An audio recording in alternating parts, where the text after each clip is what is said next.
আপনাদের মাঝে আজ একটা ভিডিও নিয়ে আসছি। এই ভিডিওটা অনেক গুরুত্বপূর্ণ।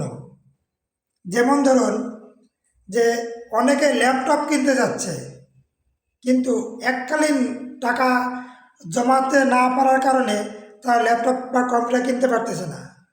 তাদের জন্য এই ভিডিওটা। আপনারা সরকার ল্যাপটপ থেকে কিস্তির মাধ্যমে ল্যাপটপ কিনতে পারবেন।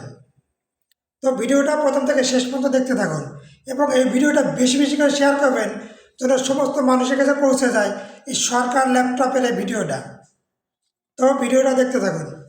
শুধুমাত্র এনআইডি কার্ড থাকলে কিস্তি সুবিধায় যে কোনো মূল্যের যে কোনো ব্র্যান্ডের ল্যাপটপ নিতে পারবেন আপনি। আপনারা যারা কিস্তি সুবিধায় ল্যাপটপ নিতে চাচ্ছেন দ্রুত চলে আসুন সরকার ল্যাপটপে। আপনার কাছে যদি যে কোনো ব্যাংকের ক্রেডিট কার্ড থাকে তাহলে 36 মাসের ইএমআই কিস্তি সুবিধায় ল্যাপটপ নিতে পারবেন। আর আমরা যারা সাধারণ মানুষ আছি, যাদের কাছে কোনো ব্যাংকের ক্রেডিট কার্ড নেই, তাদের জন্য শুধুমাত্র এনআইডি কার্ড হলেই কিস্তি সুবিধা নিতে পারবেন। বিস্তারিত জানতে কল করুন উপরে থাকা নাম্বারে অথবা মেসেজ করুন আমাদের সরকার ল্যাপটপ পেজে।